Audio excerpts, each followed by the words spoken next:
In this video, we will see the general features of the scapula. The bone is divided into two parts, the body and the process. So, the surface is this anterior ventral and a costal surface. This is dorsal posterior or a spinous surface. The bone has three borders and three angles. So the first is, this is superior border, this is medial border, and this is lateral border, which is thickest. We will see angle.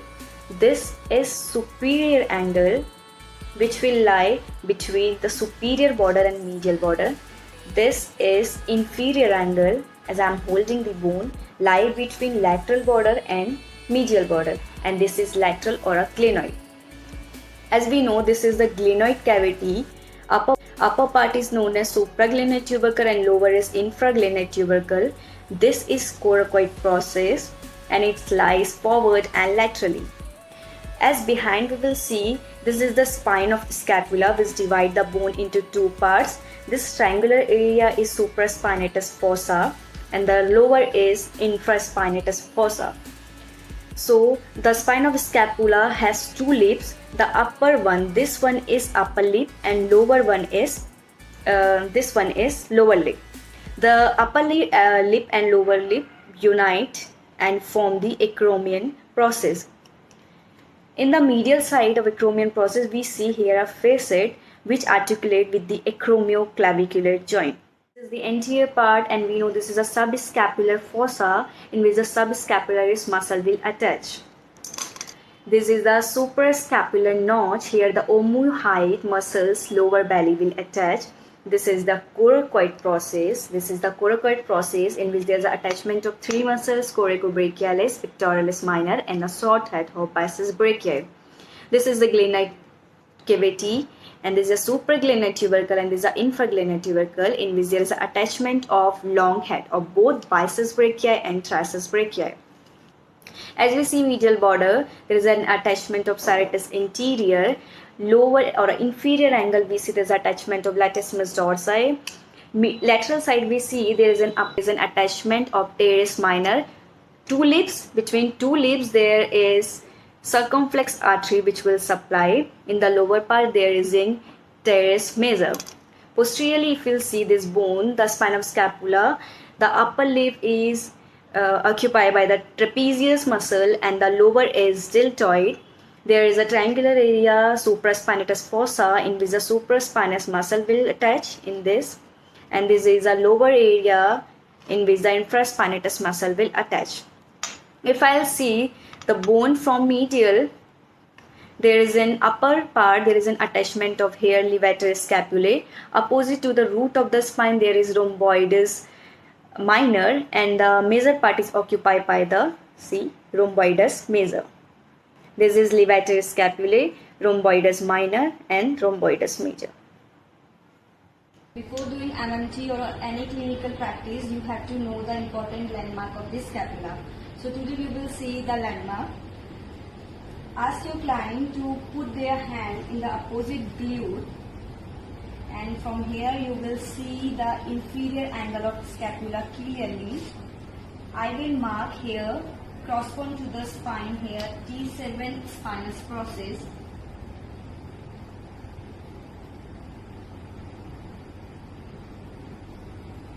Then this is the prominent part. As we know, this is C7. From C7 as I come down, this is T1, this is T2.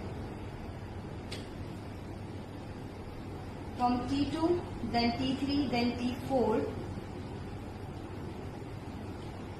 T2 will lie in the superior side of the scapula and T4 in the spine of the scapula. So this complete area, as we see, is of the scapula. Now, how will you know is there any deformity in scapula or there is an abnormal pattern of scapula? We will see the distance from the spinous process and from the scapula. Both the sides we will match. Ask your client to do any movement when we will see the distance between these two, these and these, this will be only 1.5 centimeter vary, not more than this. If there is a distance between this is more than 1.5 centimeter in doing any movement, so this completely gives idea to the clinician that there is abnormality or a muscle imbalance or any winging of scapular deformity the patient is suffering. Here we will see the two landmarks of the scapula, coracoid process and acromion process. As we know, this is a sternoclavicular joint and this is a manubrious sternum. We will come laterally towards the clavicle. See,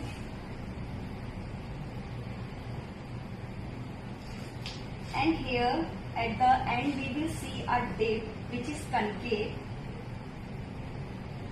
So coracoid process is a very sensitive area, and if you want to confirm, ask your client to do abduction and adduction 15 to 25 degrees.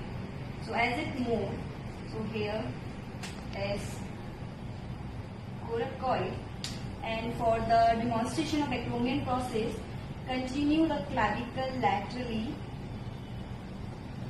here.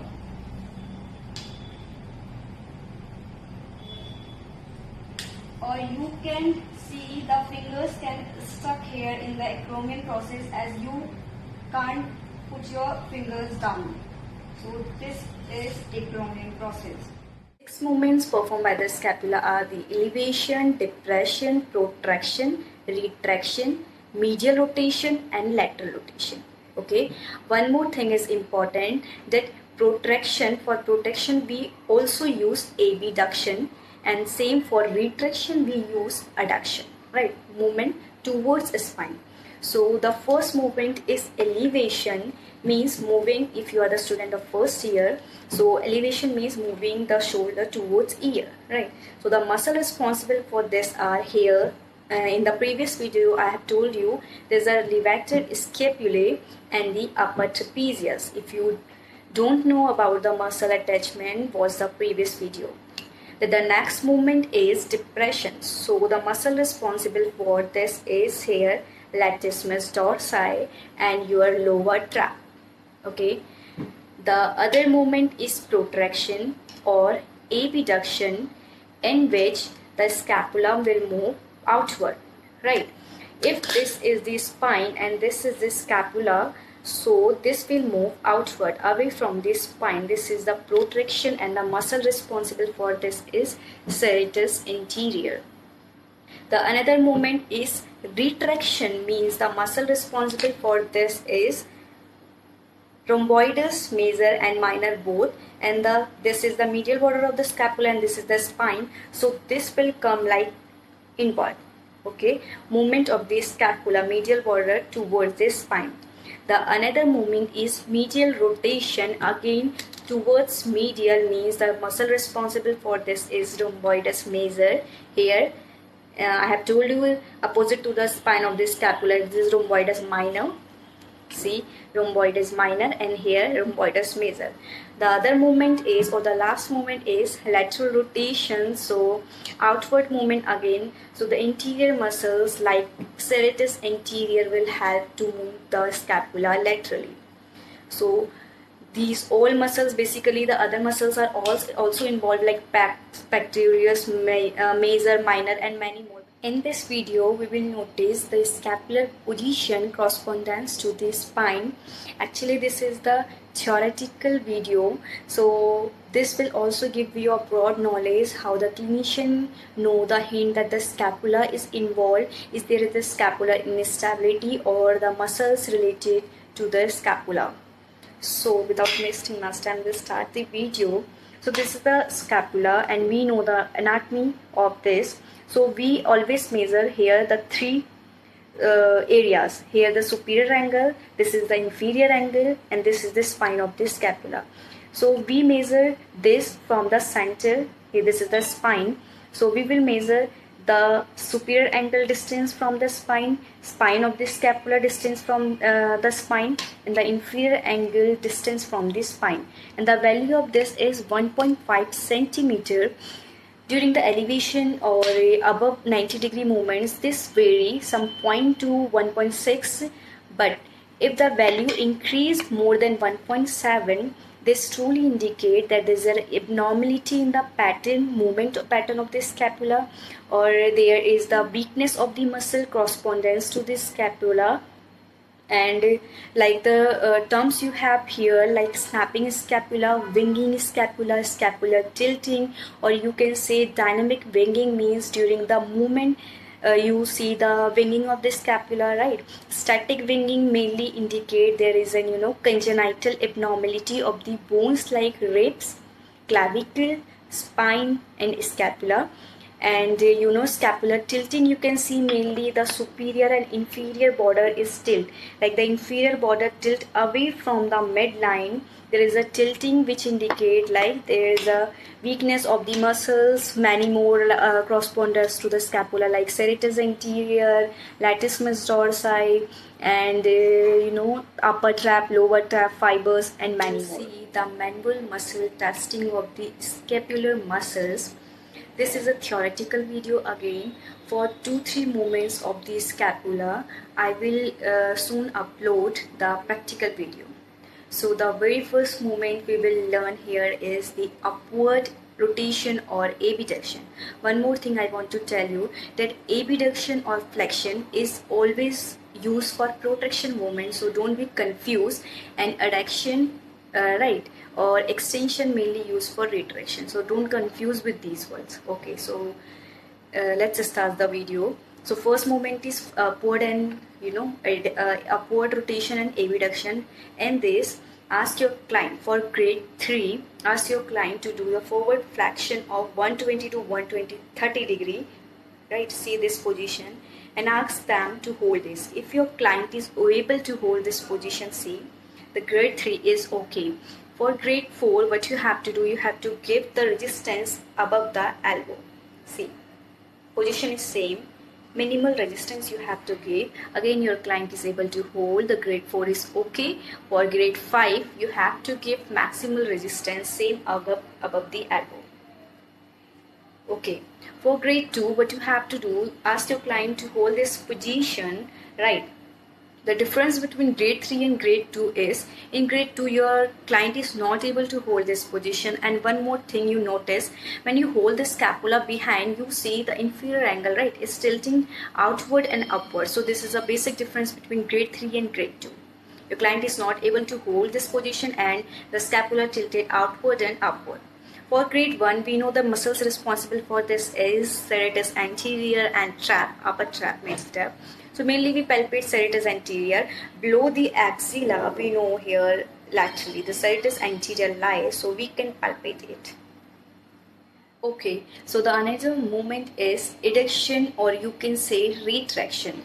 So if this is a scapula and this is the spine, so this will come medially, right? If this is the position, and this will come medially. So for grade 3, what you have to do, your patient or the client is in prone line, and you have to do shoulder abduction 90 degree and elbow flex. If your patient is in prone line, ask them to raise this, right? And for grade 4, give minimal resistance again above the elbow. Grade 5, maximal resistance. For grade 2, what you have to do, that your client is in sitting position, and ask your client to do this like this, right? Don't ask them to rotate this. This is wrong. Only sit and do this. This is grade 2.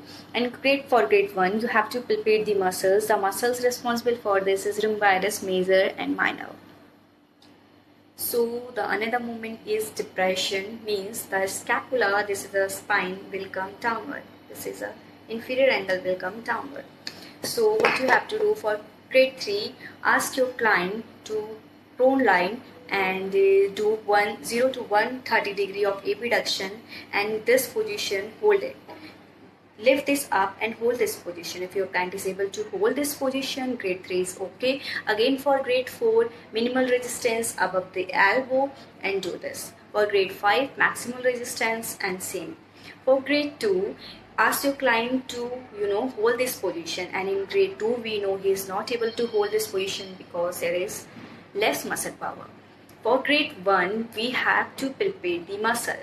Okay, so the muscle responsible for this is middle and lower trap, and we know the middle and lower trap will lie somewhat spine of the scapula and below this middle and lower. Okay, so the last movement is adduction and downward rotation. So if this is your scapula and this is the spine, this will come towards the normal anatomical position. If this will come towards the normal anatomical position. For grade 3, in the prone line, you have to do the client, ask the client to put your hand towards the opposite glute, but don't touch the body, and hold this position. If your client is able to hold this position like this, so the grade 3 is okay. Again, for grade 4, we know we have to give the minimal resistance but above the wrist. Same position and give resistance above the wrist. For grade 5, give the maximal resistance. Again, for grade 2, ask your client to be sit, right, and he have to do, or she had to put his hand or her hand behind the back and hold this position. For grade 1, we know we have to palpate the muscle, and the muscle responsible for this is rhomboids major and minor. So we know medial side these muscles lie, but actually we know these rhomboids major and minor are very deep muscle, and above there is a large fibers, and the scapula is covered by the trap. So we have to palpate this muscle very deeply, right, to palpate or to check the MMT of this movement.